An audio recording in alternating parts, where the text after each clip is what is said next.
Welcome back to the Talos of EV podcast, everybody. There it is. There it is. Double. It feels there good seems to be a latency. Anyway. Well, welcome back. Very Mike. surprising that we're back for another week in a row. It's like we're getting good at this again. Yeah, for now. Don't get too used to this. We'll see. We'll see how long we can keep it going. So, Randy, in the time between last podcast and now, has anything happened to your tires? Or is the it Nissan Altima? We didn't get an Altima. We got a Mazda SUV of sorts, and my wife hated it. Hated that thing. Yeah, I'm not a big fan of Mazda either, besides the Miata. Yeah, Miata's cool. You know what's shorter than a Miata? Miata. Fiat? A Tello truck. Oh my god.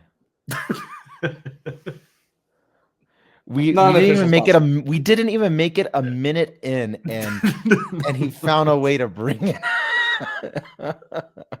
I just think that blows people's minds. I actually is cool.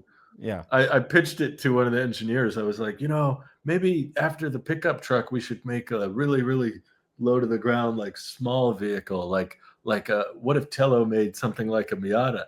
And the engineer just goes, the truck's shorter than a Miata. I was like, what?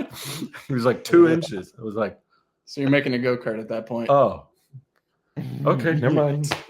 Whatever Tello's working on next is going to go into the Switch 3 when that comes out. So in 15 years then. Gotcha. Yeah. Right. So that's the okay frequency of switches that we get. So, Randy, I have an update for you. You are not the only one that has driven a VW ID Buzz in this podcast anymore. Oh, I didn't know Drew drove one. No, not me. Oh. I asked Drew. We did another weekend of test driving because we found time somehow. Mm-hmm. Even though that it seems like we never find time, but we did this time. The most sacred of currency, and you found it. We actually only had like 1 hour to do it, so it was tight. It was pretty tight. But we had a very fast car to get us to the dealership. So we'll get into that later. Yeah. Teaser. Ladies and gentlemen of our audience here, I am with you in this episode. I'm along for the journey. I don't know what's about to be disclosed. Everything that they're saying that they're leaving little cliffhangers and clickbaity Easter eggs for, I'm with you guys. I don't know what's about to happen. So I am going to be the one-man physical embodiment of what everyone is feeling right now, and action. I have stage fright. I was just going to say the best of us, anytime Mike. I mentioned Tello, I feel like we should have the little sponsor bar at the bottom of the screen that starts going across. It's just like brought to you by. Technically, it is brought to you by. I mean, that's your employer. This is my personal laptop, though. I just want that to be made clear. Was that supposed to? I mean, what is personal? Like, what do you mean personal? How do you define? It's really profound when you think we don't own anything. Jordan Peterson. I was in a coma. Oh my gosh. Okay, so should I start from the beginning or should I start at the end? Yeah. So first off, in the beginning, Earth go ahead. Cooled. Okay. Yes, and the crust. And all the lithium. Where did this begin? So it began many weeks ago when I mentioned I'm getting new tires on the Model Y. Oh, okay, yeah, we did say that. That's public. So good news, I have new tires on the Model Y. Bad news, I have another service visit or another 2 service visits. Wow. So I took the Model Y in, and they quoted me an hour and a half to install these new tires. And my experience with Tesla has... In Elon time. Yeah, oh my gosh, yeah. So my experience with Tesla service hasn't been the best. So I figured, okay, it's probably going to be 3 hours or something like that. And since I don't really have much going on that day, it's Halloween, by the way, the day of the servicing for this. That'll be an hour and a half to get your new tires. 8 hours later, your windshield's cracked. That's Tesla's service. It's just talk about they ruined my steering wheel again. It's all tricks there. It's all tricks. Okay. Every single time I take my car there, it's a trick. So hour and a half. Yep. So hour and a half. So I had time blocked out, and of course the Tesla app. Whenever you take your car in for servicing, they're like, "Do you want to demo drive a vehicle?" So I thought it was the perfect time to demo drive a Cybertruck, which is the first time that I would be driving a Cybertruck. I forgot that you've never driven one until this week. We've talked about Cybertrucks for 4 years now, 5 years. Have I driven one? 6. I don't think you have. I don't think so. I haven't told if I have. Well, stay tuned for the next episode. Right, listen, stay tuned for the next. This episode is about Mike, the adventures of Mike and his friends. Da da da da da da. Michael. We're just gonna keep doing Easter eggs now. It's alluding to future episodes. I may or may not have bought a new EV stock. Which one? Tune in next week. Oh no! See, that's called retention. We are retaining. As you can tell by our views, we know what we're doing. We saw a bit of a spike on the last one when coincidentally the loudmouth comes back to the show, and all of a sudden there was a spike in. Okay, we do read the comments. Anywho. Notice how things aren't blurred anymore. Oh, yeah. Now you can see that sync really well. So, anyways, this whole time I thought you guys were in the bathroom. This is the fanciest bathroom in the world. Yeah, that was true. We were. But anyway. What? His and hers toilet seats. Just like, you know what really you want to know what really chaps my. So, anyways, talking about toilet seats, I got to drive the Cybertruck.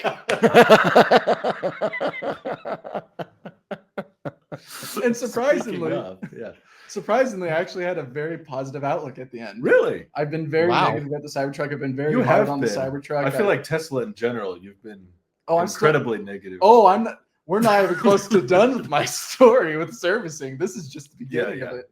The car is still being but the truck.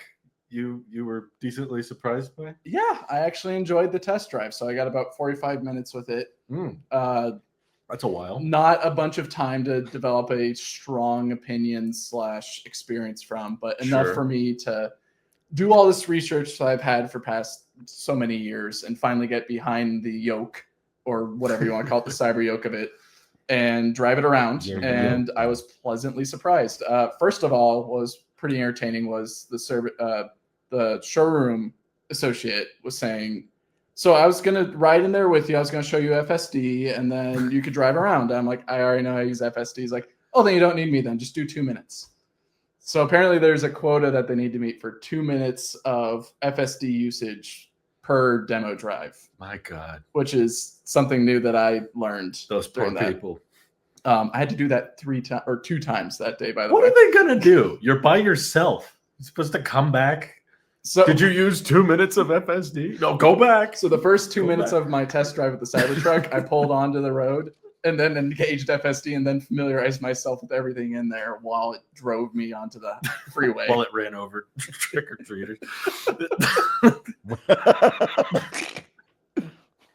My God. Sorry. Adult trick-or-treaters. What? Is that even better? Yeah, that's more monetizable now. It's just death. We can say the R word now. It's not. So, anyways, I drove it after 2 minutes of FSD, accelerated it onto the freeway after turning it, which then got my first-hand steer-by-wire impressions. Yeah, impression on steer-by-wire, and that was interesting. Just going. You like it? Yeah, it was nice going full lock, and it doesn't feel like I'm immediately doing a U-turn. That I'm actually turning. Good. And then got onto the highway and accelerated, and it felt weird because, as I've said in the past, I own a Ram 1500 and a Model Y. Right. Wow. And what's weird is when my wife and I test drove the R1T, she wasn't along for this ride, but when we test drove the R1T together years ago, she said that definitely felt like a mashup between our truck and the Model Y, but more biased towards the Model Y. Yeah, the instant torque and but felt more like a Model Y driving experience. I would say for the Cybertruck, it was slightly skewed more towards the Ram Okay. Even though that it was electric and drove like a Model Y, it was bulky and I could feel the size of it like driving a Ram 1500. Yeah, it's big. It's pretty big. It felt really weird accelerating onto the freeway with something this large. And then changing lanes, of course, felt a little bit weird because I'm used to small movement. Right. Where in this case, there's a little bit more movement. It changed. It changed a little bit, but and you got buttons now. There's now buttons on there. Yeah.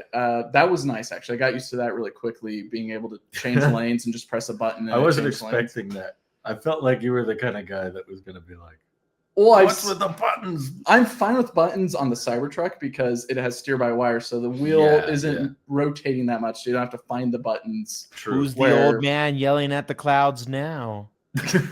Buttons! But for spoiler for later, when I drove the Plaid Model S, that's when I was screaming, being like, where is the turn button? Because it has no turn stock. So I'm just like, how do I signal? The wheel's upside down. Right.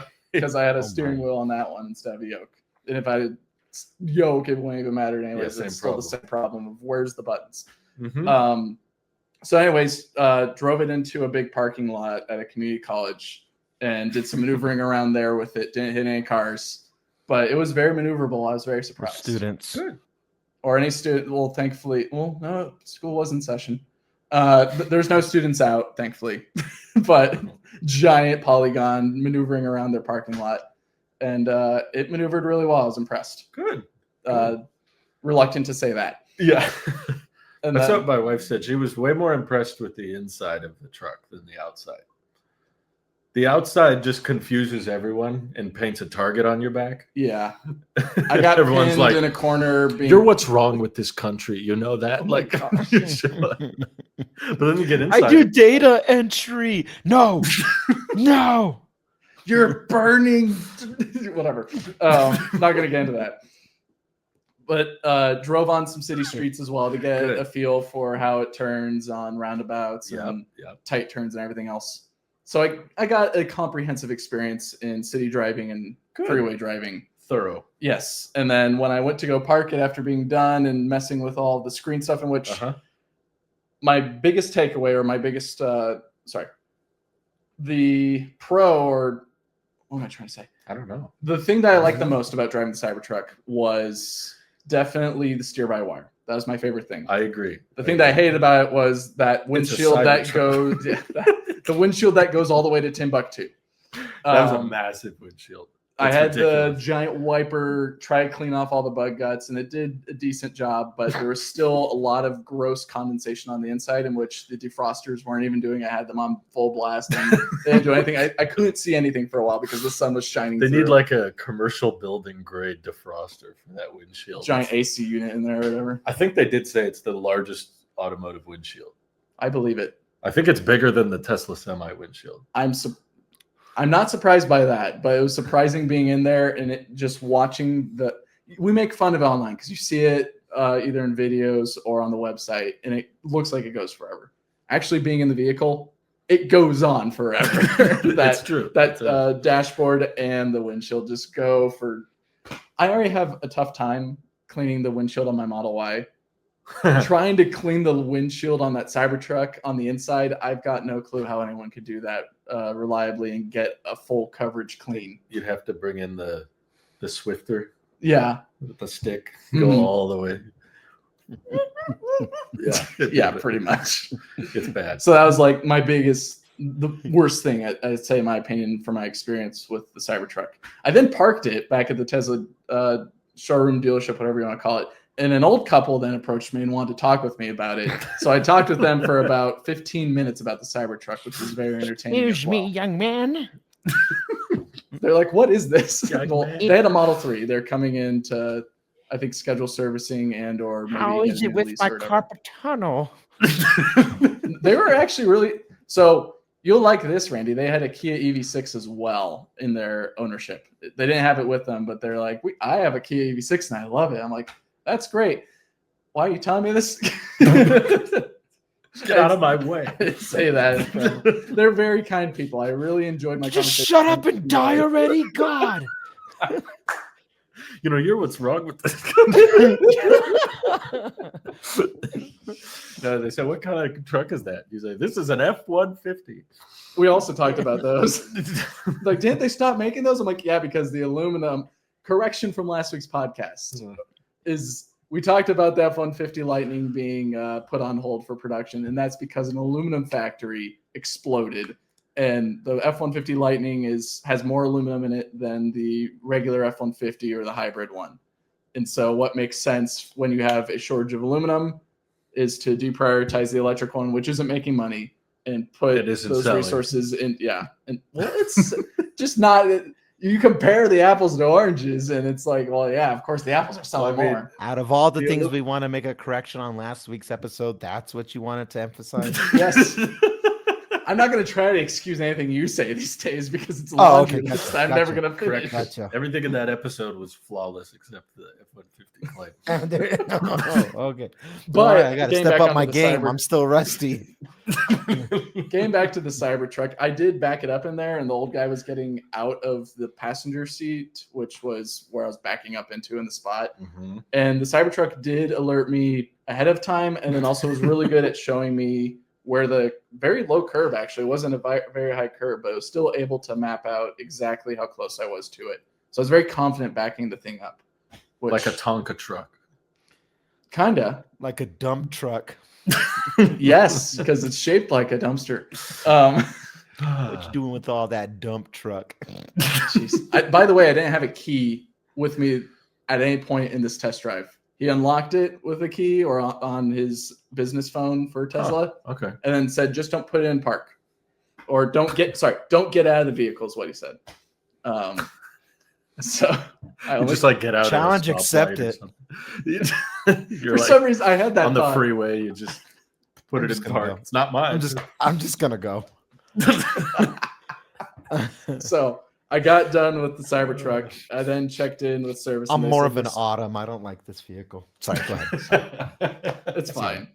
Yeah. It's a fun truck. Fun truck isn't fun to laugh at and make jokes on. It's fun for an hour. But I get why people your mind on anything. Steer-by-wire, I already expected would be really cool, and it was that cool. It met my expectations, and everything else in the Cybertruck also met those expectations that are not in favorable standards.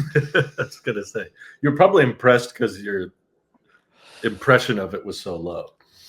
Yes, we're not going into it with much hope. Speaking of low, I did like being able to change the ride height whenever I want to and be really low or really high. It made me think when I got really low, I really want a Cyber Roadster to occur, but we can't even get the first Roadster or the second gen Roadster to come out. So yeah, that whole thing. I don't think the Cyber Roadster's ever coming at this point. But what was I going to get at with the Cybertruck at the end? It was decent. It was a decent experience overall. I feel like they unveiled that prototype, the Roadster or the Cybertruck. The Cybertruck, yes, with all these hopes. That mainly our love and interest, and I owe a lot of that hype to our channel's success, was purely because of the battery, the range, and the pricing. Mm-hmm. That's what had everybody so hyped. They had just early delivered the Model Y, so we were riding that high of Tesla being good at sandbagging. They said the range was going to be lower than it ended up being. So we had a better impression of Tesla back then. And then just every metric about it was not hitting any of their claims. It was like, well, the energy density is not as good as we thought. The pricing's not as good as we thought. The exoskeleton's not as durable as we thought. It's not an exoskeleton. And just like us drinking the stupid juice, we're like, well, at least they'll deliver on the Roadster. But guys, at least the Roadster's coming. It's going to fly this year. That's right. That's what I was going to say. But go ahead. I They realized what I was going to say. and to justify it, they were like, well, it's not going to be as good a range or as low price as we all wanted, but we could throw a bunch of fancy underneath the hood technology in it. Yeah. Which is, I'll give them credit that the engineers that were in control of that did a pretty good job. It's fun. It's fun to drive for such a big vehicle. It feels nimble. Screen is responsive. Screen's very smooth. Amazing sound system. So they they basically knew they had failed on all the points that people wanted, so they just tried to check as many other boxes as they could, which I might do a video on this later, but the summary of the video coming up is basically you can learn to understand and maybe even appreciate Tesla a bit if you can accept that there are a bunch of extremely talented, hardworking engineers that are doing their best to deliver on products despite how crazy the techno king is. And the insane promises that he has. So if you separate him a little bit and just look at him as the extremely overly optimistic, way over promise and under deliver goal setter, and go, okay, yeah, he's insane, and I think he would even admit he's insane, and the engineers are just doing their best to make cool stuff despite that. And if you can see the separation there, you can appreciate the company. And I have a whole bunch of thoughts on how the cybercab is the perfect epitome of that understanding. Going tangent away from the cybercab, but challenging a little bit on that engineering applause. Okay. I'd say the Cybertruck has the weakest cooled seats that I've experienced out of the 3 Teslas that I drove that day that had cooled seats. I agree. They were lousy. I have to interject for a second because somebody, a listener of this podcast, reached out to me on Threads, of all places. Thank you. They knew I wasn't on Twitter, and they said, "Hey, just so you know, the look at you guys drinking. I want to drink now." You both took a sip at the exact same time. It was weird. He reached out and he said, "Hey, just so you know, the ventilated seats aren't actually cooling seats. You have to have the AC turned on for you to actually feel that come through the seats as well." In what? And in anything? Give me 1 second. I'll read it to you. Okay. Hey, so this guy reached out to me. What is his name? Let me give him a shot since he's here. No, I'm not going to do that. You could call him Han Santa. I'm sorry. Anyway, he have some like horribly offensive name or something. No. Even Randy won't say it. It must be bad. No, it's not that. I can't pronounce the last name. It's we're Surya. Okay, that makes sense. Yeah. Anyway, what did he say? He said he tagged me. He goes, with ventilated seats, you need to have the air conditioning on for you to feel the cool air. They're not cooled seats. And I was like, oh, no one's ever explained that to me before. What, a Hyundai? In the Ioniq? Just in Teslas, I think, because in ventilated seats, period. And the reason why I think that's universal because the first time I experienced ventilated seats was in a Kia Optima back in 2016, and it was during the summertime, and I did have the AC blasting. And then I was like, "Oh, what does that do?" And I felt it. I was like, "Ooh!" And that was the first time I ever experienced that. It was euphoric, and I've been chasing that cooling seat high ever since. That high, I have been ever since, and I never felt it again. But then again, every time I went to go try it out, it has either been early in the year, like the ID Buzz that happened, I believe, in March. And that was a while ago, every time I've tried ventilated seats then, it's always been out of the hot season when you would want to use it. So that made a lot more sense. So in response to the whole Cybertruck thing being the weakest, I think I never thought about I will forever make sure I blast the AC before I do ventilated butt seats. So we'll see. 2 things helped with this situation. One, both of you guys criticizing cooled seats or ventilated seats on the podcast, and me not experiencing cooled or ventilated seats either recently or at all. I can't recall if I've ever. Wow.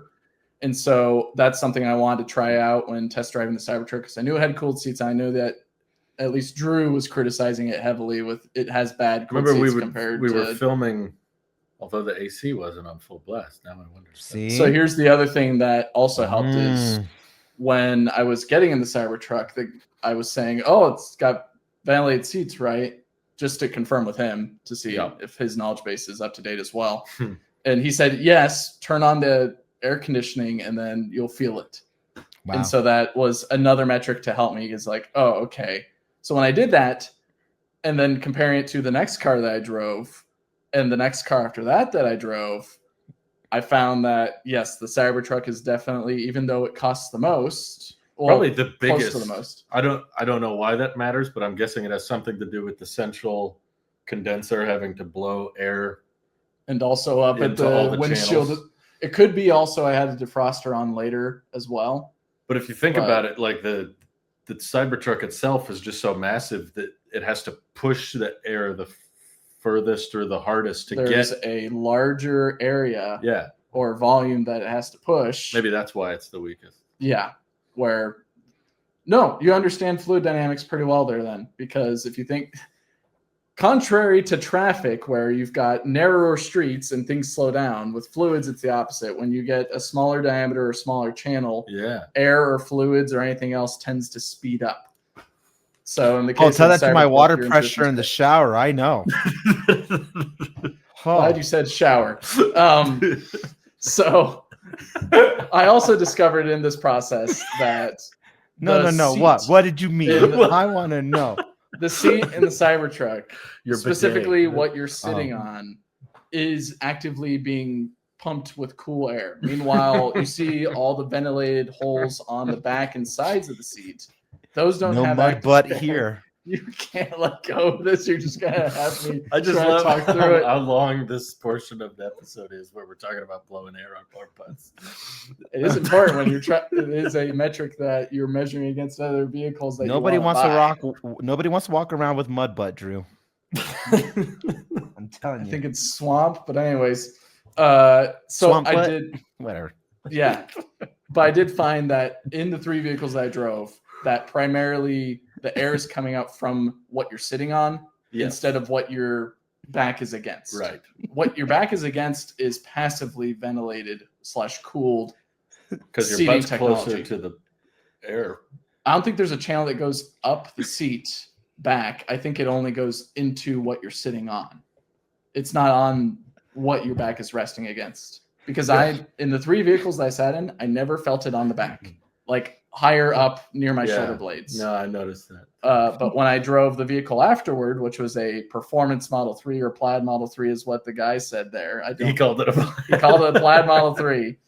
I then had a direct comparison there because I just was in the Cybertruck on the plaid Model 3, and it actually was a lot better at cooling my lower back compared to the Cybertruck. Because it had the shortest distance to travel. It's the fact that Drew draw attention to the fact that we're spending so much time on this part. It's getting funnier. I think it's important for those that are interested in the cooling technology in seats. Admittedly, I am interested, but I am too. I'm very passionate about it. It's just funny how passionate we all are about this, because if you explained this to like a caveman, they'd be like, "What are you?"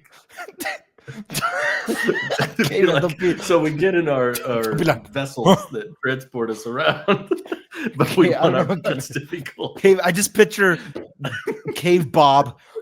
Yeah, right. Trying to explain fire. It's a bizarrely important metric, though. You're right. So, anyways, I got in the Performance Model 3 because the Model Y still wasn't ready after about an hour, which is fine. To be fair, they quoted an hour to 2 hours. So I got in the Performance Model 3. Had nothing else going on that day.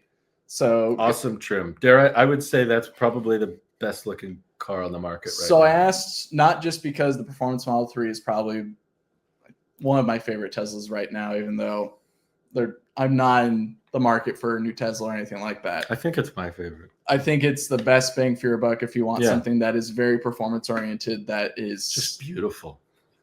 On the upper echelon of affordable for those that have saved up money for it. Anyways, it was a midnight silver metallic Model 3 with sport rims and all that. 0 to 60, I think, in 2.9 seconds or whatever.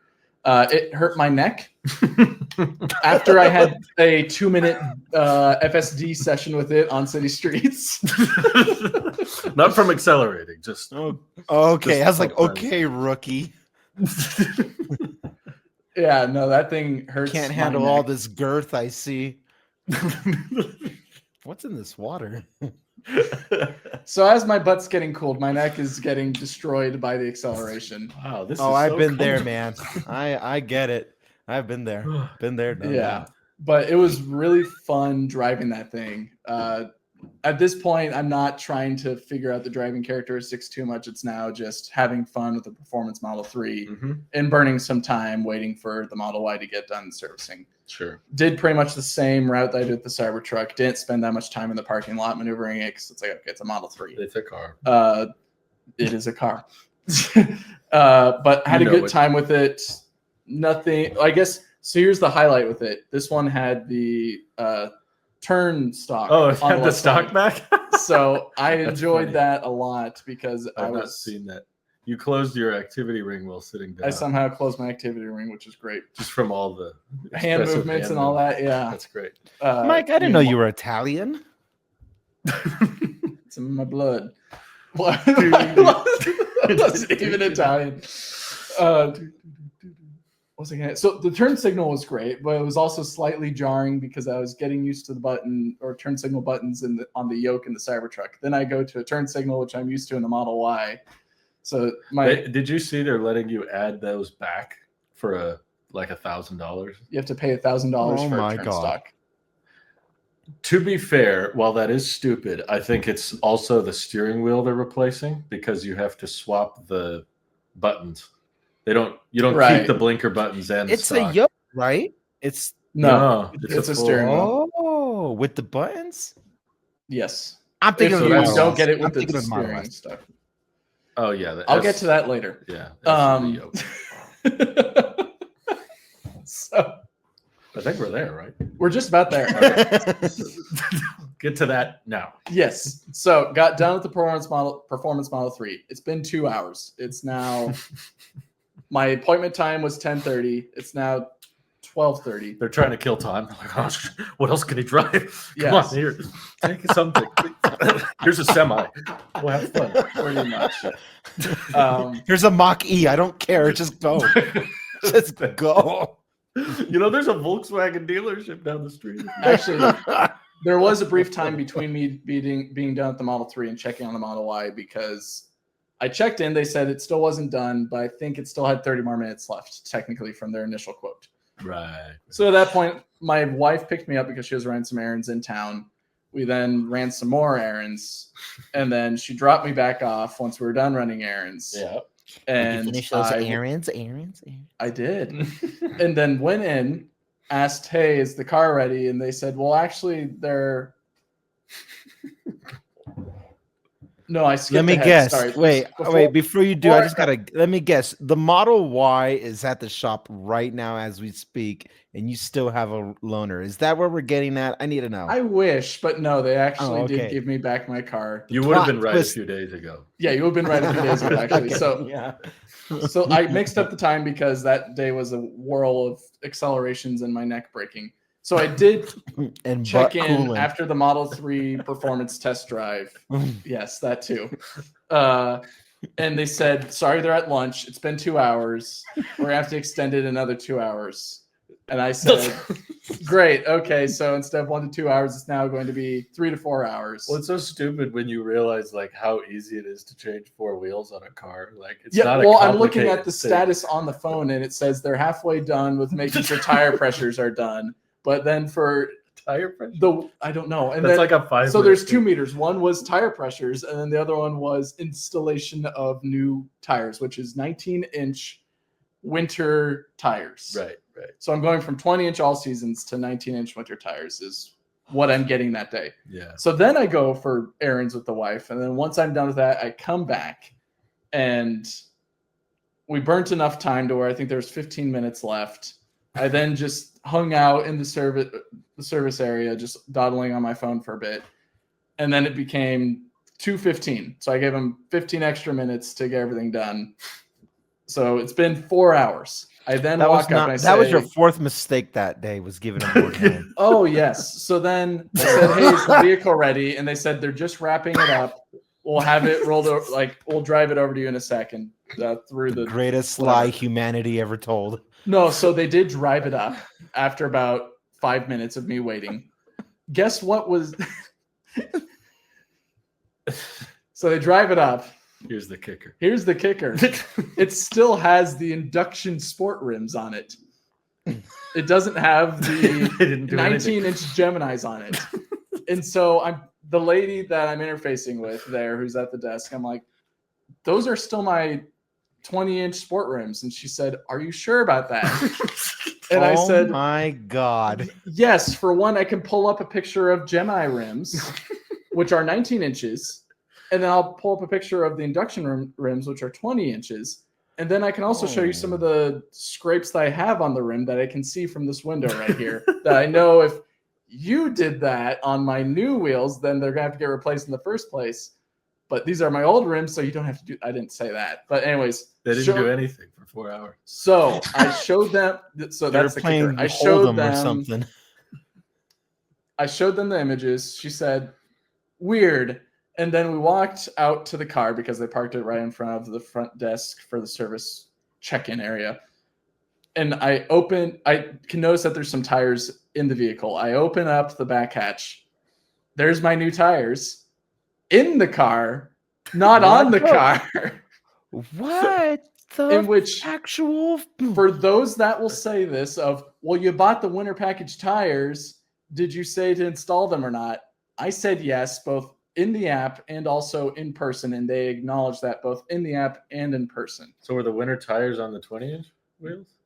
So that's what I thought initially, and we checked. No. So they literally did nothing. All they did was take the new tires, put them in tire totes, and then put them in the vehicle. They put them in the car for 4 hours. 4 hours. They delayed for 2 hours to put the tires in the car that are my new tires. They didn't even swap the rubber. Yes. So at that point, I was, of course, frustrated. A lot of the service agents there that were meant to take your car, move them, and then the actual service people would then work on them. Those agents were very apologetic. Every single person was like, this kind of sucks. I'm sorry. I'm like, it's been like this with me and Tesla service for so long. It's just getting tiring.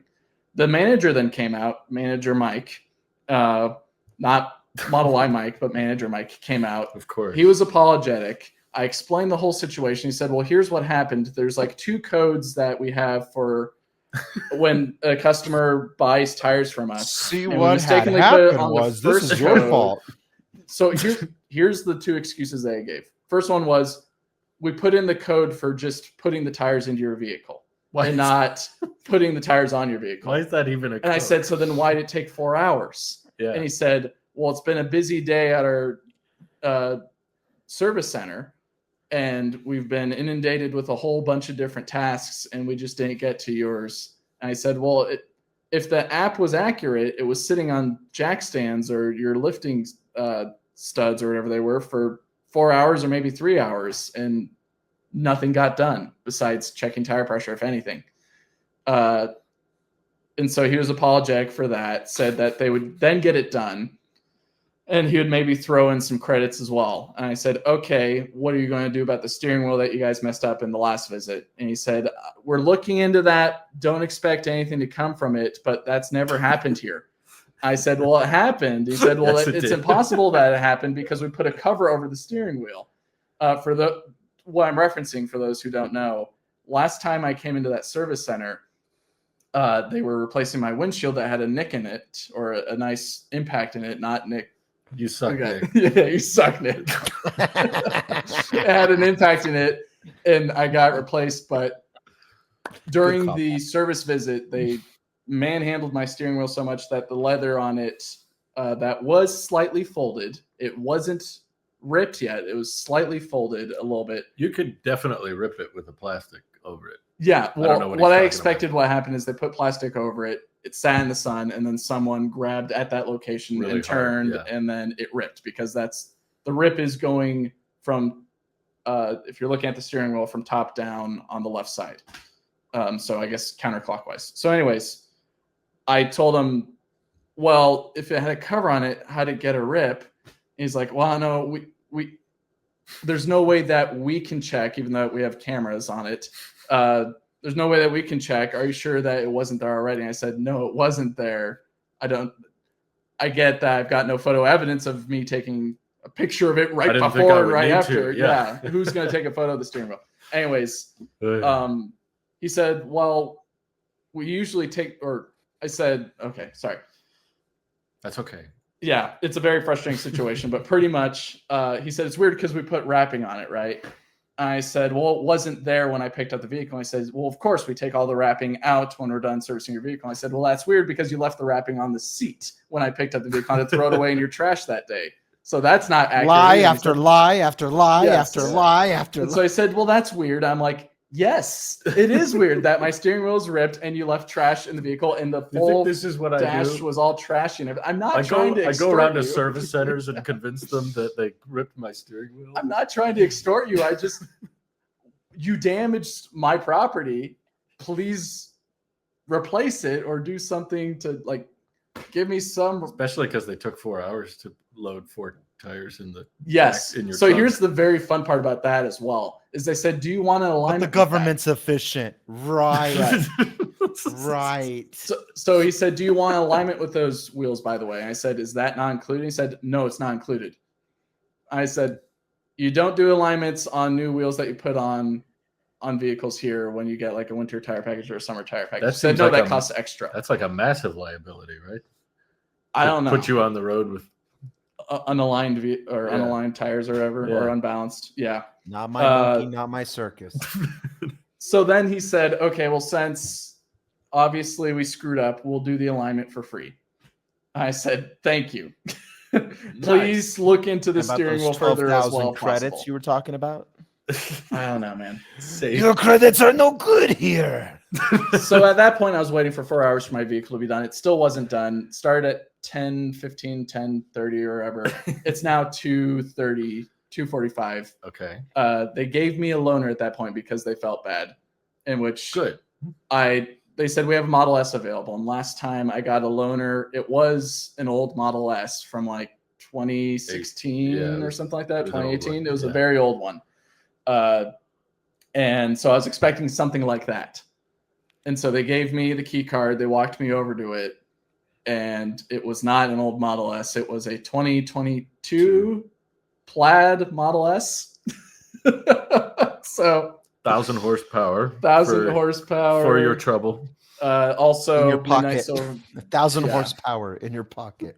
Midnight Silver Metallic or whatever grade it was at that point.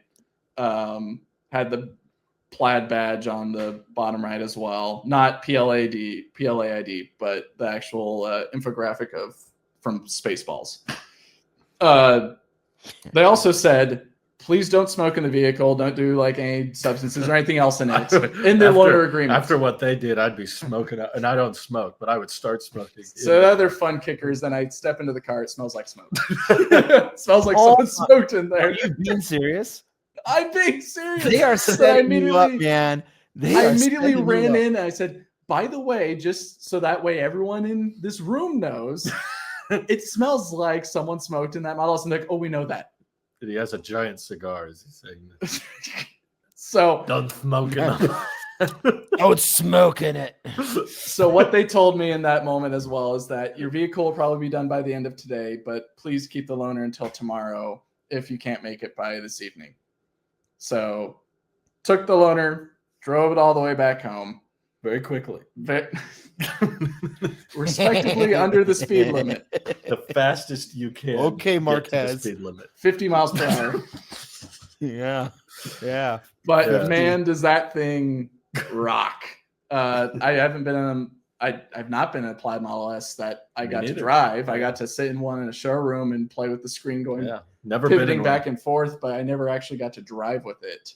And this had a regular steering wheel in it, which pretty much it was the spec that I would build, but I'd probably have red or the new blue on it. But Plaid Model S, Midnight Silver Metallic with the regular steering wheel, and then Ultrasonic sensors. it had ultrasonic sensors as well. It's pretty much the dream build Model S that I would have. And the big pro for that, I would say, one, it cooled, going back to it, it cooled my booty the same as the Model 3. Most a lot important. better than the Cybertruck. Yeah. Booty juice.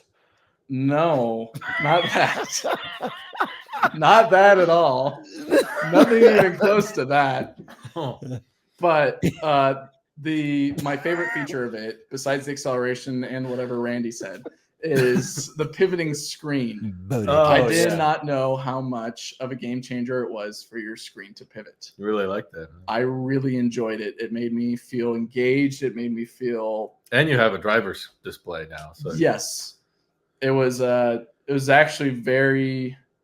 I was impressed by it, especially with 120 hertz refresh on the screen as well. It was super noticeable. It was the highlight of the day, I would say. Cybertruck was like, okay, check that off the list. I finally drove a Cybertruck. Plaid Model S, that was fun. That's something. The Performance 3. Yes, sorry, going sequentially. Uh-huh. Performance 3, fun drive. Uh-huh. It's what I expected. Plaid Model S was the cherry on top of that day of. Good. If I had a crap ton of money, it would probably be maybe the 5th or 6th vehicle I'd buy. And just got used. That too. They've depreciated that so as well. Much. How much are they used right now? So that was the fun part. Is then Drew checked it out. Oh God! The next day because we were going to test drive the next vehicle, which was a VW ID Buzz, and so Drew accompanied me to get the Model Y, which was ready that evening, but we picked up the next day. Yeah. And Drew got to ride in it, but he was also looking up what do used Model S's cost, in which I looked it up today and I didn't get the same numbers that you got. Was it a Plaid you looked up specifically? Yeah, which is maybe the problem. I didn't do that. You just did performance? Or you just didn't even look it up? Newer S. Oh, okay. S with the tilting screen, because I don't think you need 1,000 horsepower. No. It was pretty... In your pocket. Yeah, so what I saw is about 51 or 52,000 for a Plaid Model S. Where that's pretty good though. 1,000 horsepower. That's really good. That's actually really good. Yeah. Okay. That's about what I paid for my car. Yeah, that's less than what I paid for mine. So you can get a long range, which has a extremely slow 0 to 60 of 3 seconds. Oh no! Slower than the Performance Model 3 by 0.1 seconds. I know. It's awful. Atrocious. Okay, long range. So the long range. 2022, 41,000. Oh my God. That's pretty big. So Randy, you tout about buying used vehicles going forward. That's a candidate in my opinion. I would recommend. That's 11,000 more than what I'm willing to pay. Has snacks though. Yeah. Oh my God. 11,000 isn't worth getting knacks. Well, okay. Thanks for letting me experience. I didn't drive it, but you did floor it legally. So 30 miles per hour. Yeah, well, to the speed limit and all the jurisdictions. Marquez and Brownlee over here. It's a good thing I didn't drive. I had Marquez's shoes on, so wouldn't have ended well. But yeah, the second he floored it, I was like, oh no. It was just like see, I do demo drives in a certain truck all the time whenever we have people. There's the status bar at the bottom. So I'm used to flooring it and getting reactions out of people, because that often happens. Like an investor comes by or a media person comes by and I'm like, do you like to go fast? And usually they're like, sure. And I'm like, okay, watch this. So I'm kind of used to the punch feeling. So I don't feel like I have any right to tell someone to slow down now. You're also in control of the vehicle, typically. That's true. So you're expecting it. Yeah. There's a little bit different. I mean, you did a countdown. I did a countdown for you, and then there was a time where I didn't do a countdown. It's a whole other. You went to go touch something on the screen, and I accelerated, and his arm went back. I was trying to find a setting on the screen. Literally, as he floored it, my arm went. It was like, get your hand off the screen. I couldn't leave. Drew's body was in a different time zone, but his brain was still back where it left. I think this was the day of daylight saving, or the day before. No, it's and I'm not a roller coaster guy. And even as someone who floors a 500 horsepower mini truck all the time, that was ridiculous. I just couldn't believe it. I wish. And the handling. It makes me really interested in a Porsche now, because when I watch all the reviews, they're like, oh, the Model S handles terribly compared to a Lucid or a Porsche. Mm-hmm. And I thought the Model S handled amazingly well. I think it did pretty well. Well, to be fair, is it possible we both drive Model to experience this horsepower? That's what I'm going to I find guarantee out. you could go test drive one in 5 minutes if you went to a Tesla showroom because no one is buying these things. The sales for them have because just get them used for half the price. All you miss out is that we went to return it. Whole bunch of cars in the back. Oh yeah, filled the lot. Only thing you're missing with a 2022 Plaid versus a 2025 Plaid is a bumper camera and some ambient lighting. Yeah, which then shines back up into your eyes. I guess it doesn't go onto the windshield like the Model 3 and the Model Y does. I know there's suspension and different seats, but no one cares. The point is you buy that car because of that. So you can floor it and go, oh, and the 2021 I like it when my Adam's apple goes to my spine. It's actually pretty exhilarating. I think it's ridiculous to own. I think if you owned it, you would probably never use it. Have you ever choked on your own tonsils before? Drew did. In fact, I would. You want to do it again? In fact, I would probably not do it specifically if it was on my own because you'd be killing your tires. Yeah. And I love to do it on a test drive vehicle because I know I'm not paying for those tires. So it's like, just rip it. I think that one had 30,000 miles on it. You ever shoot off so quickly that it corrects your vision and you don't need these anymore? You're like, yeah, you feel your lenses like compress. You just had LASIK done. It went so It did make me curious about the Taycan though after I drove it. I thought handling. Yeah. Because people tout that it's higher performing, higher handling, higher. It's not quicker, but it would do corners way better. Yeah. Sure. And so I think the Sapphire would be insane. When Mike punched it in the model, Drew was legally dead for like 30 seconds, and then he came back like it was. What's that like? The Half-Life death sound. Yeah. Man, yeah, it was. I think that's Drew saw the timeline where they released an iPhone 9. He was there. He saw it. It was that Doctor and Strange the Roadster scene. Second generation. Open your mind. But no, it did not make me go. I need one of these. Like, I want a Plaid. It was like, no, this is stupid. It made me think about it for a bit, and then I thought once we returned, I'm like, yeah, the experience was fun, but I like the S though. That's something I would consider someday, maybe. I talked about it with my wife later in the day, and she said, yeah, but I like the space and the height that the Y has versus the S, where it's got a hatch, it's very similar. The hatch is with quite the big, sunroof and everything else, and the hatch is big compared to like a 3, but to a Y, which has no hatch, it doesn't have the verticality that my wife is looking for. And that's why the Y is the best-selling car in the world, because it is wife friendly, more utility focused. Like all of our wives love that car. All our wives love the Y. When we got our Model Y back, and we got it back. Good. We got it back. Oh, my wife said. Why are you saying sorry? Why? Did you place nails outside his house? Yes. And you're just saying you're apologizing in advance. The nail bandit strikes again in Colorado. It was Drew all along. Go ahead. You were saying all because I didn't give him his charger back. I mean, that's right. Yeah, are there no links this man's willing to go? No. So when she got the Model Y back, yesterday was her first full day with the vehicle, and we were driving around, just taking care of errands and whatever. And she goes, man, I will never take this vehicle for granted ever again. She immediately was like, I've missed this car so much. Really? I'm used to Mazda it. The way was that damaging to her psyche. Not just that, it's just the fact that like a gas vehicle, and she was just like, this feels right. How many times she got out of the Mazda and just walked away while the engine was running? It's rolling down the hill. And she's like, driving away. She goes, hey, I don't think the car locked. I'm like, did you use the key fob? The what? What's that? So she was like, I will never. Sits down in the couch in the living room. Oh, I missed my Tesla. And in the window, you just see the car rolling. Yeah. She goes, I feel like I'm forgetting something. Oh, you know what? I forgot. Probably nothing important. I forgot to take the chicken out to defrost.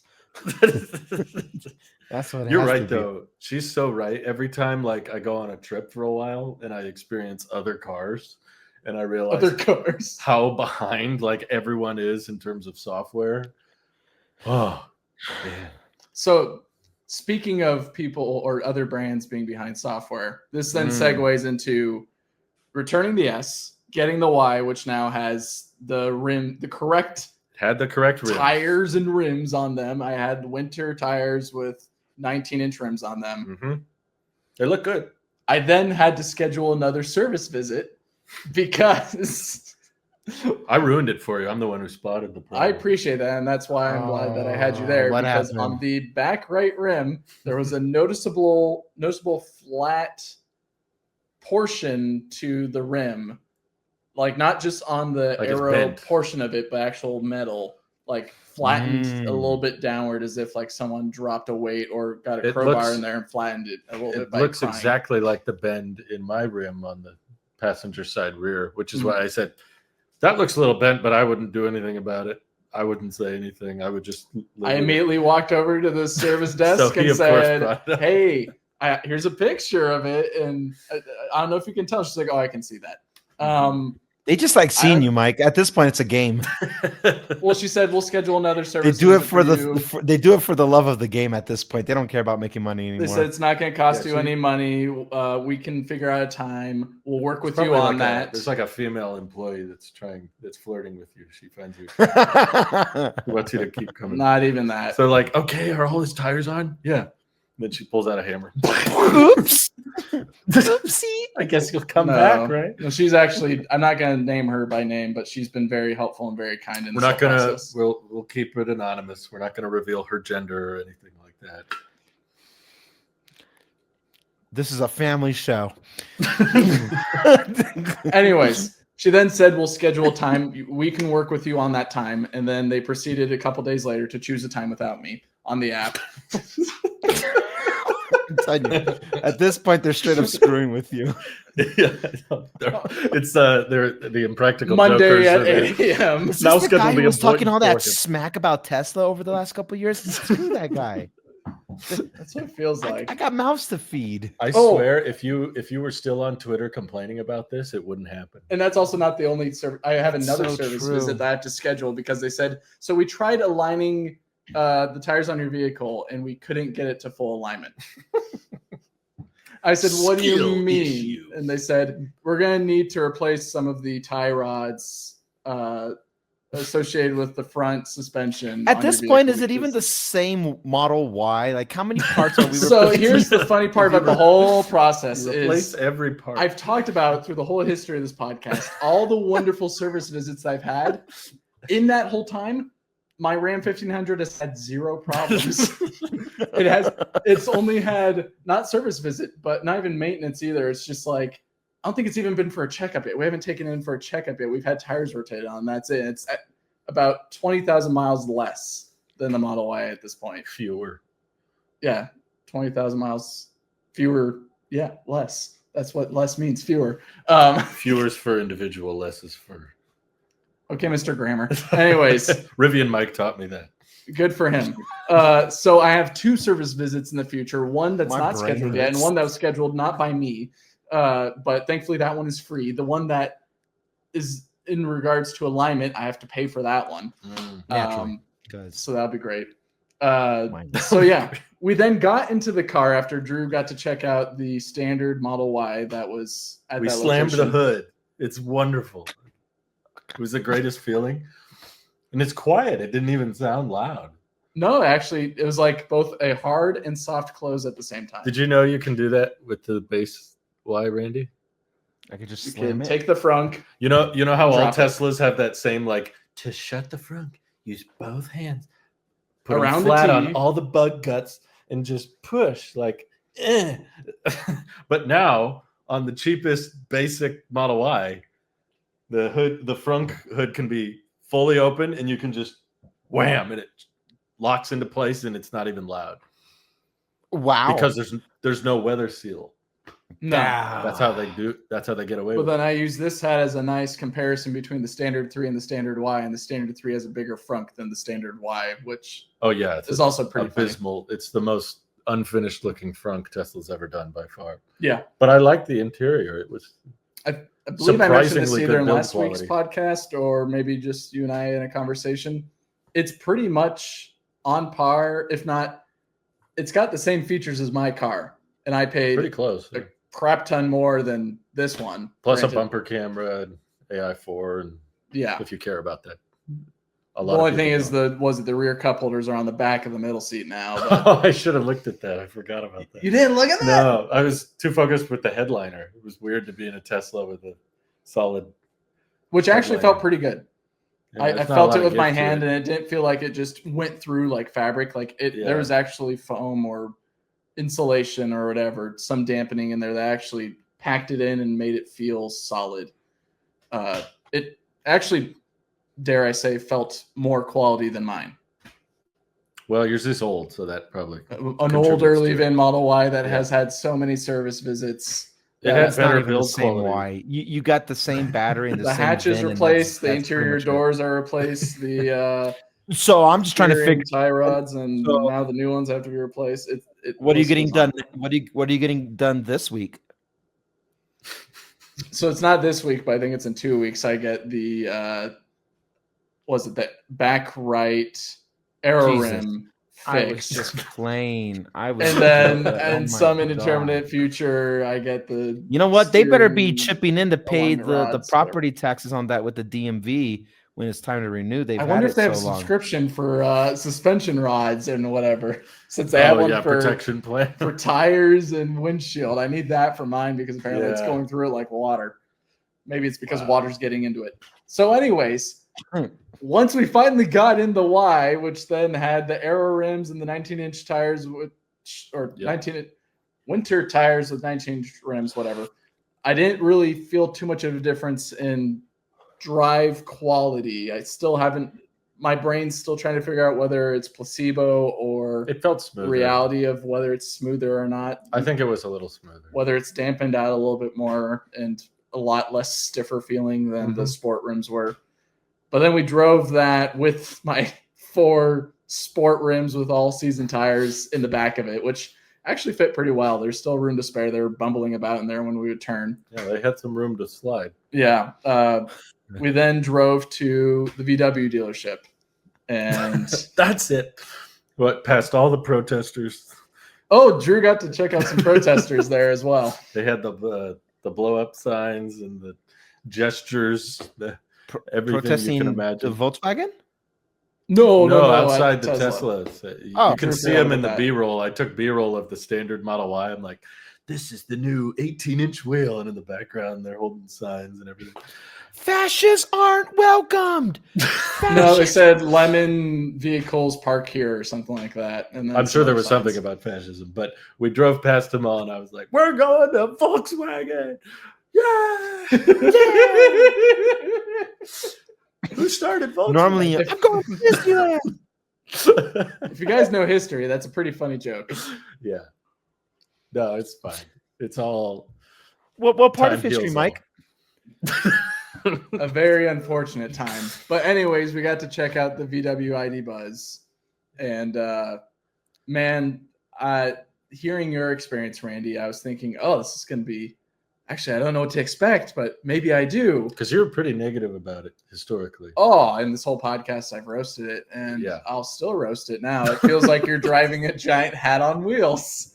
It is a bus. But I am a fan of how it coincides with one of my favorite TV shows, Doctor Who, where it does feel like a TARDIS, where it is bigger on the inside feeling than the outside. There's so much space in there, both in front of you and behind you. It is massive. It is a massive vehicle. I could not believe. That was the first thing we did. We got in the showroom, and I jumped straight to the third row as a 5'12" adult. And I was like, 5'12". There's like another foot of space in front of my knees. We had the second row pushed all the way back and the third row pushed all the way forward. And your knees do barely touch at that point when you're forcing the 2 seats together. That's at least what I experienced as It a is. 6'0" person. Crazy person. See, I've never had those problems. Well, yeah, you're rolling around like a what's it called? Careful. What? I don't know what you're about to say. I'm scared. I was gonna say like what the bushes that roll around in the desert, whatever those are called. Tumbleweed. Thank you. You Randy's a tumbleweed uncultured inside of this swine. bus. He's rolling all over the place because Randy said that with such disdain. Yeah, It's like, a tumbleweed, it's you like- uncultured swine. He's like, Gee. you roll around like a Like what a is it? big bush. What is it, Randy? Tumbleweed. Randy's used to it because he rolls around like one in that car. Oh, similar to the Cybertruck. It had a massive amount of dash in front Yes. before the glass. Yeah. It was just Yep. You could get stuff lost in there. oh, that thing was huge. I Both couldn't in believe front of you That and thing is behind bigger than my first apartment. it. I believe it being inside of it. No kidding. We got to ride with a dealer show person, whatever. He was actually quite fun to talk to the whole entire Did time. you have a guy when you were like entering? Did you have somebody at the front ask you for $1 before you got in? Actually, no. for $1. Yeah, you know. You had that? Wait, like an employee or just I mean, he wore the vest, but he smelled kind of funny. So This is the weirdest joke ever. no, I didn't know if I was getting on an ID buzz or like public transportation. But the For guy was $1? like, "You got to pay me $1," and I was like, "Okay." And because his nails were Okay. coming through his flip flops, so like they were curled over. I didn't want Do you I was understand where this is scared. going? I don't know. Sounds like that guy sounds like quite the buzzkill. I was gonna say this is trailing on more than the dash and ID buzz, but Nah.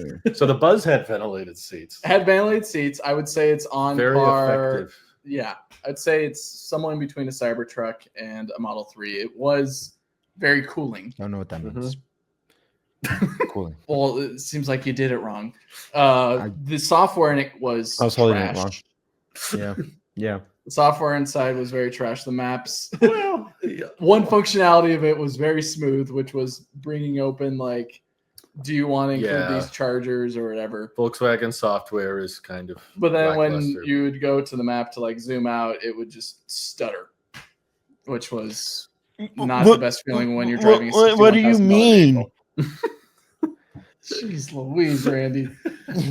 My gosh. Why You gotta bring killed my wife- Uncle Hank.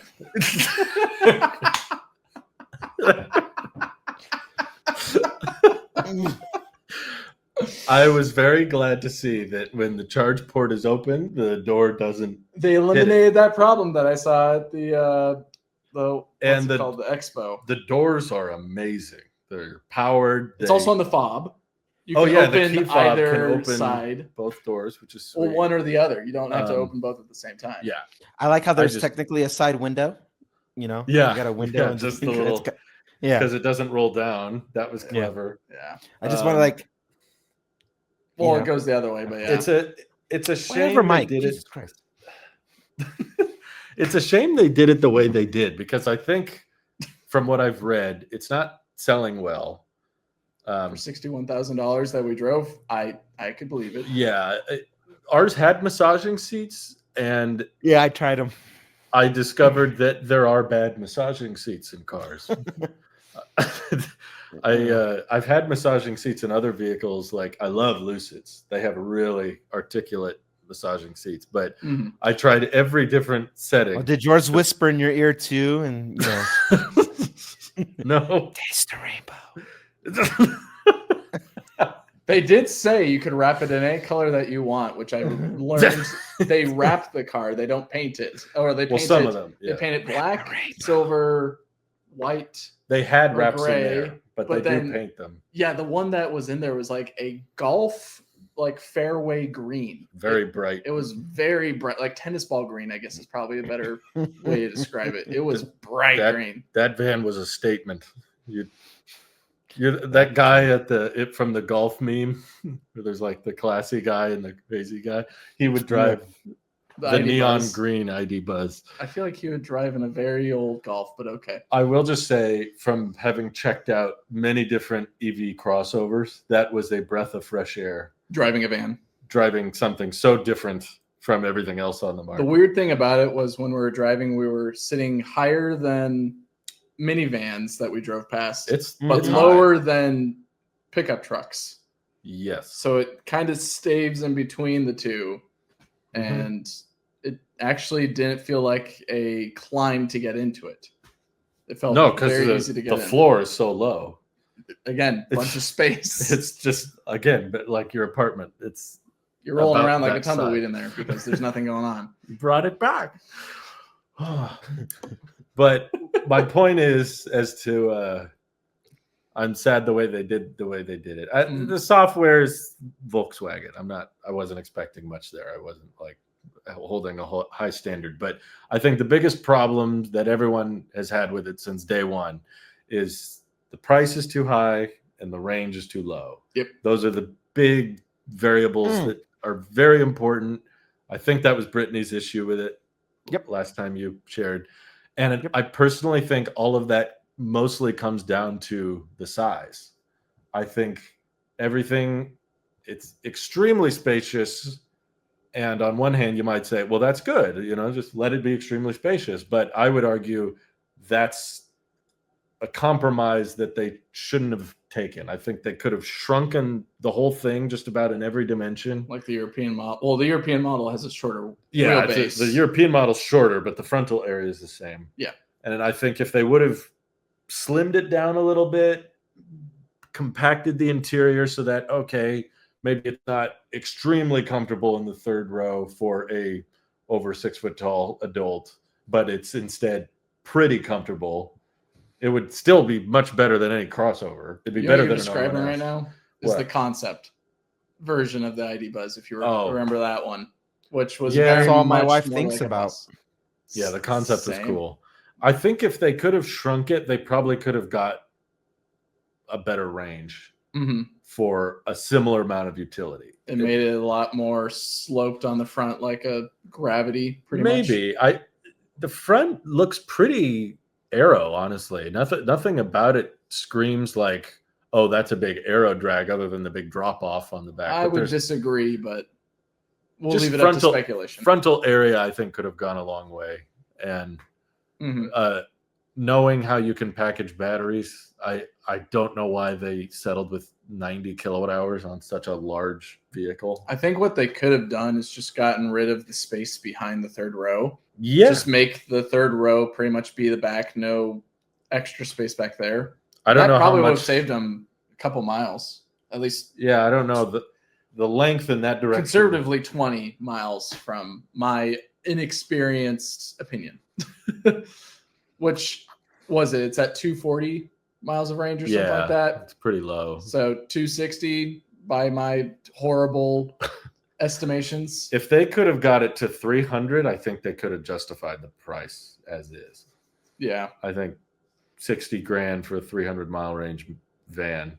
I wouldn't even call it a minivan. That sucker's big. That is a bus. Damn. That's a whole Twinkie. So, yeah, I was impressed, but not surprised for the specs why it's not selling that well. That's hard to justify, but it is cool. It's very fun. Lots of cup holders. Everywhere you looked, there's a cup holder. Surprisingly, lots of kids. Not ours. There was no kids in there. That's good. But yeah, no, it was trick or treaters. Stop. We also took that on the freeway and city streets and all that. We didn't get to take it around a roundabout, but it's a Volkswagen. I'm sure it handles well as a bus. Suspension was a little. It was the same route that we took it on the EX30 and EX90. Yeah, same. And because it's on the same street. Mm-hmm. And of course, the bus did not ride as good as even the EX30, which is supposed to ride a little bit cruddier than the EX90, but both rode amazing. Mm-hmm. But yeah. So that was our experience with was. the ID Buzz, and I'm glad that I drove in it. That was fun. I'm glad I don't have to drive in it again. And That's enough.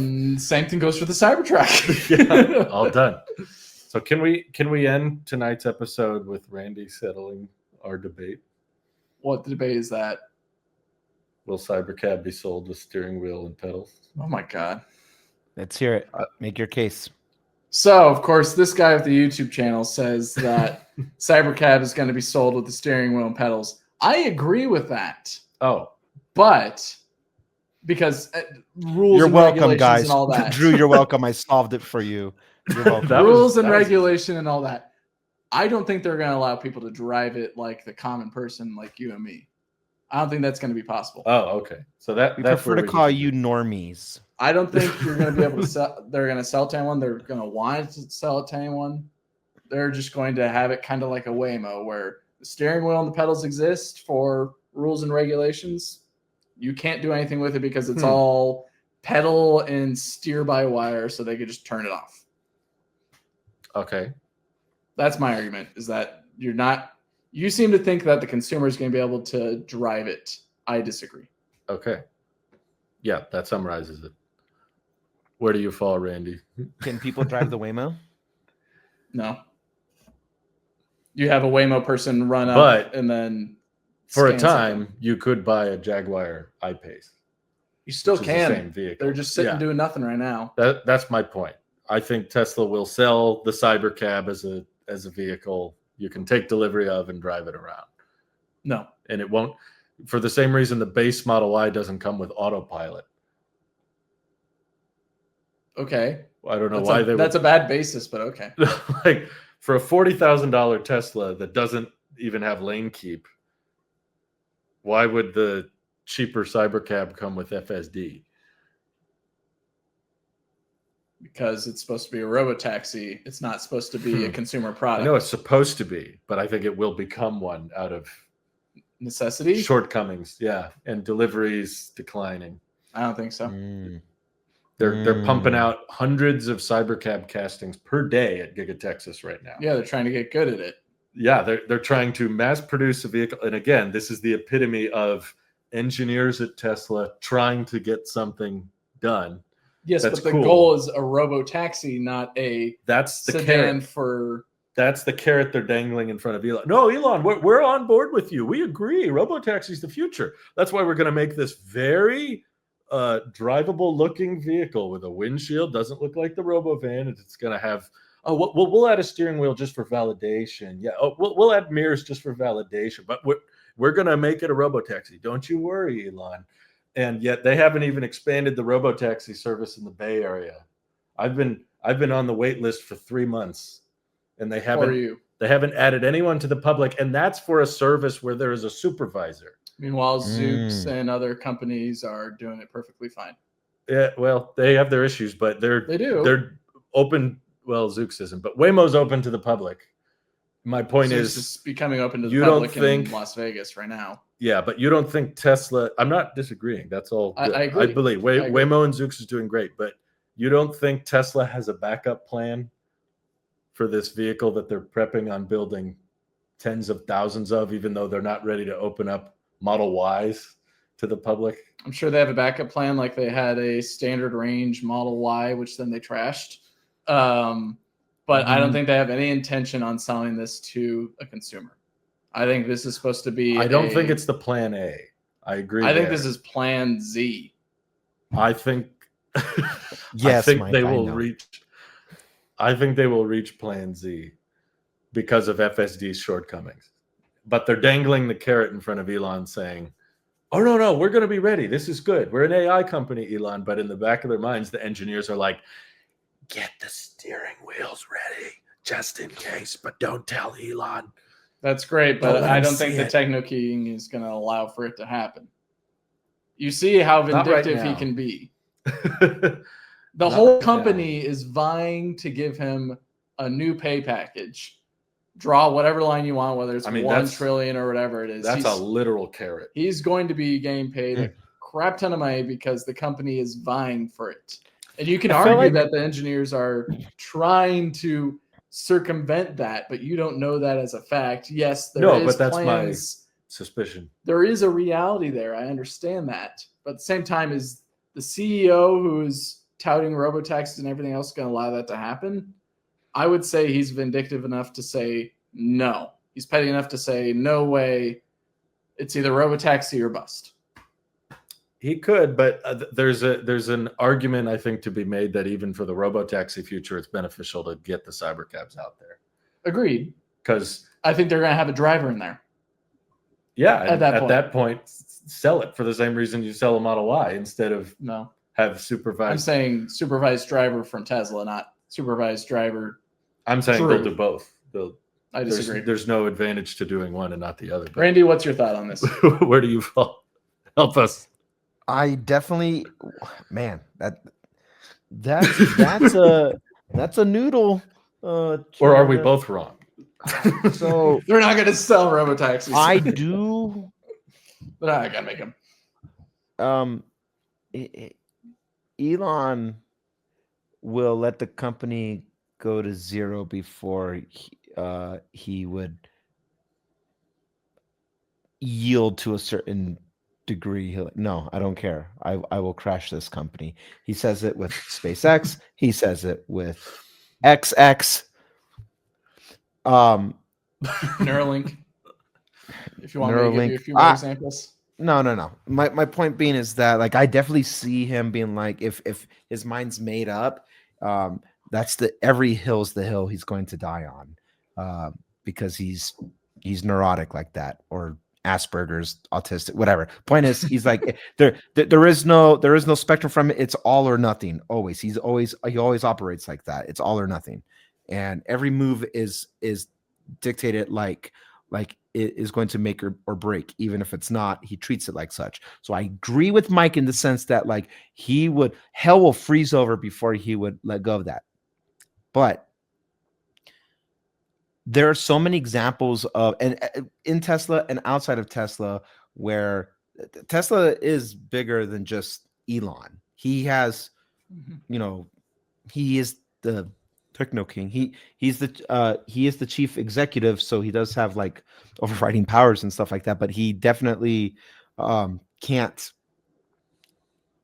oversee every element of it. And I've seen examples where people will make back end things in preparation of pushing something forward. It happened all the time with Steve Jobs, and Steve Jobs was just as neurotic and eccentric about stuff, and people made contingencies all the time.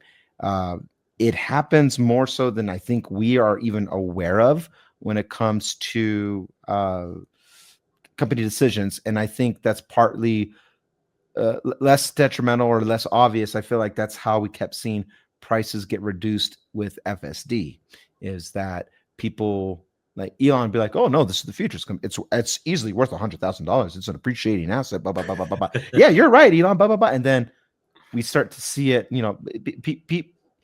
People can get in his ear the right way and help him override some of those older thought processes. So the thought of a cybercab, what I'm hearing is that you are setting the stage of a coupe, of a two-door sedan. Well, it's not a sedan, it's a coupe. And the hatchback coupe.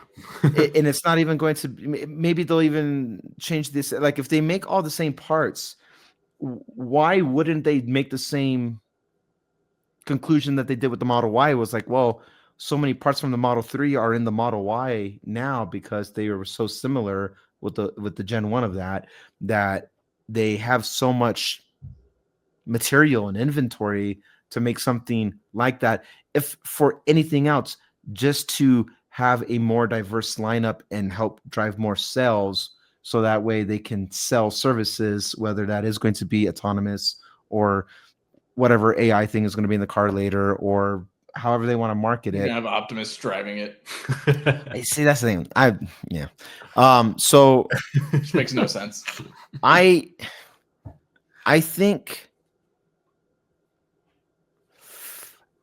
I think as its current iteration of it. I don't think we will see that to the masses, but I think the blueprint of it is what will eventually come down to drop cost.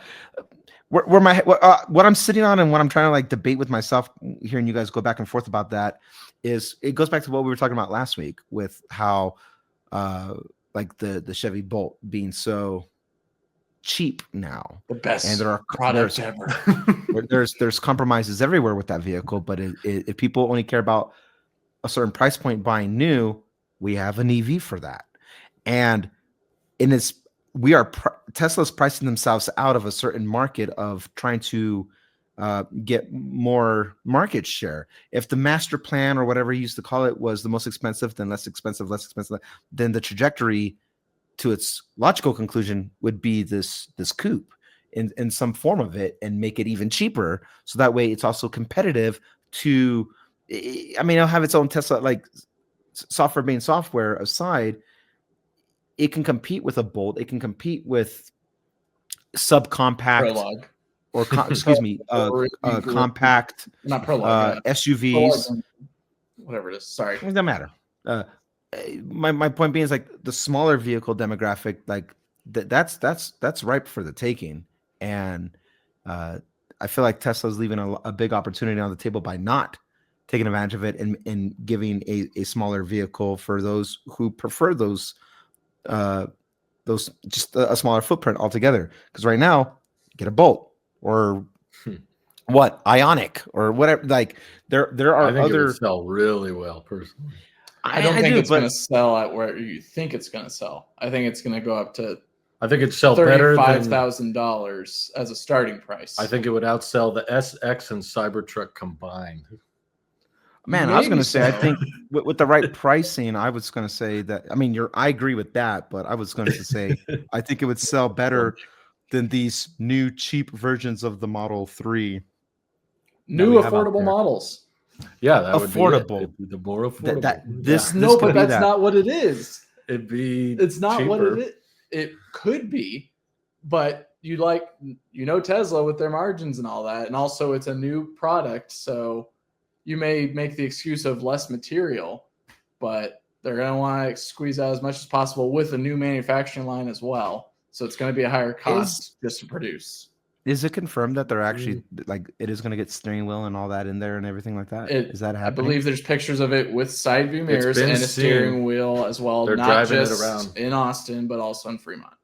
My intuition, in and out, the official, they said that's the engineering tradition is once they finished it and handed it off to production, they take it to the in and out drive-through, and that's where it went. So it's always the same in and out? Yep. They took the Cybertruck to the same one 6 months before deliveries began. And now the Cybercab. Just people just hang out at that in and out waiting for a new vehicle. Hey man, I'm not gonna mirrors. People who have good taste have good taste. Do what you got to do. My intuition tells me, my intuition says that if it's gonna have all that stuff, there's no reason why they wouldn't sell it. Might have maybe some weird stipulation the way they did it with the reselling of Cybertrucks. Maybe there's some weird clause that happens initially, so there's a cool down period, so people don't turn around and start. It's only leased, and then they take it away from you at the end of it. It's the EV1. It's the EV1, which is also topical. I will argue that counts. What counts? If they do lease only with steering wheel and pedals, I I'll could say see that's. I will yield to that. Okay. Is that I can see a reality where they pretty much take the EV1 approach with it.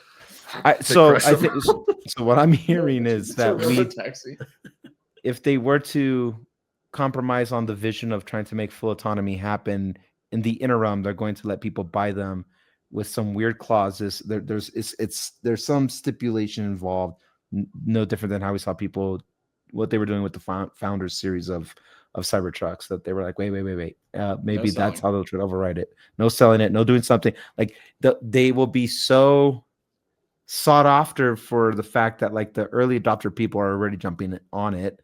So Tesla wants to have control of the narrative at the end of the day with it. And I think if it just wild west it, they lose the narrative.